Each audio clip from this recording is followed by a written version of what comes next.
Adarsh, how are you? Fine అన్న, how are you? బాగున్నాను. ఏంటన్నా మధ్యాహ్నం ప్లాన్స్ ఏంది? ఏమన్నా క్లాస్కి వెళ్ళాలి, టైం అవుతుంది ఇక. క్లాస్కా? ఏం పోతావన్నా మధ్యాహ్నం ఈరోజు కొత్త సినిమా రిలీజ్ అయింది, పోదాం. మస్తు ఉంటుందన్న. అసలే నాకు ఫేవరెట్ హీరో, మస్తు మస్తు ఉంటుందన్న. పోదాము. అటు నుంచి సినిమాకి పోయి మ్యాట్నీ షో పోదాం. పోయి తర్వాత మెల్ల మందిద్దాం. మెల్ల నైట్ 9 గంటల పోదాం ఇంటికి. మళ్ళీ కాలేజ్ పోవద్దు, బ్యాగ్ తెచ్చుకో, ఇద్దరం పోదాము. అవునరా ఆదర్శ్, నువ్వు ఈ మధ్య బాగా ఎక్కువ చేస్తున్నావు అంటే ఏందిరా? తాగుతున్నావు అంట బాగా, సాయంత్రం కాలేజ్ అయిపోగానే బయటికి పోతున్నావు అంట, డ్రగ్స్ కూడా వేస్తున్నావు. నిన్న నేను సినిమాలకి షికార్లకి డబ్బులు ఏమైనా చూస్తున్నారా నీకు?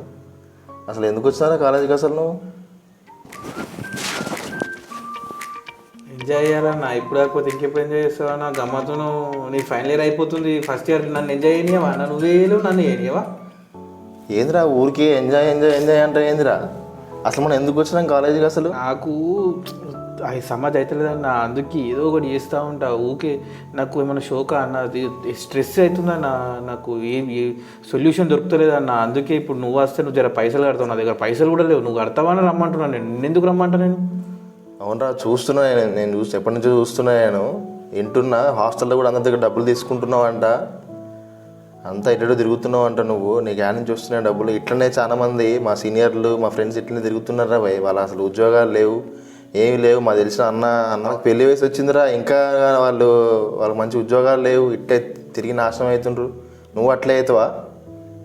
జీవితం మారాలరా భయ్. నాకు నిజంగానే అన్న, నాకు ఎవరికి ఎప్పటికో అర్థమవుతుంది. అందుకే నాలో నేనే సఫర్ అవుతున్నాను. నీకు అన్నీ ఎట్లా తెలిసినాయన్న అసలు నా గురించి? అసలు నువ్వు ఏమన్నా స్పై చేస్తున్నావా అన్న? నీ గురించి స్పై పెట్టాల్సిన అవసరం ఏందిరా? సమాజం అంతా ఇట్లే తయారవుతుంది. ఎంతమంది చూడలేదు నేను ఇలాంటి వాళ్ళని. నేను కూడా నీలాగనే యేసుక్రీస్తుని నమ్ముకోకపోతే నేను కూడా నీలాగనే అయ్యేటోనిరా. యేసుక్రీస్తుని నమ్ముకున్న తర్వాత దేవుడు నా జీవితాన్ని మార్చిండు.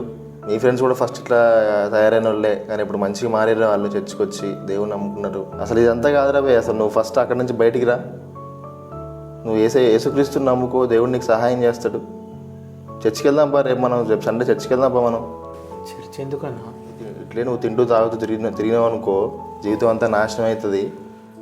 ఇక నీ లైఫ్ వెళ్ళిపోతావు, నీకే అర్థం కాదురా భయ్.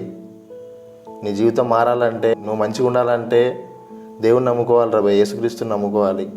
అప్పుడే నీ జీవితం మారుతుంది. నీ దోస్తుగాళ్ళు అందరూ వస్తారు రా భయ్, చర్చికి వస్తారు. వాళ్ళు మంచిగా మారారు, వాళ్ళు చక్కగా దేవుని నమ్ముకున్నారు. వాళ్ళ లైఫ్స్ మంచిగానే రా భయ్, మంచిగా మారారు భయ్ వాళ్ళందరూ కూడా. నాకు కూడా రావాలని ఉందన్న కానీ చర్చికి. భయం అవుతుందన్న, ఎవరన్నా ఏమన్నా అనుకుంటారేమో, మళ్ళీ అదేమన్నా అట్లా అని జర భయపడుతున్నాను. నాకు మా ఇంట్లో కానీ ఫ్రెండ్స్ కానీ ఏమన్నా ఇట్లా హేళన చేస్తారేమో అని అట్లా అనిపిస్తుంది అన్న. నువ్వు అట్లేం అనుకోవద్దురా.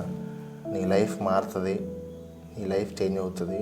ఇక్కడ నుంచి అయినా నువ్వు ఈ అలవాట్లన్నీ మానేసి చర్చికి రా రేపు. సరే అన్న, ఖచ్చితంగా వస్తాను. Okay, God bless you. Bye. Thank you అన్న.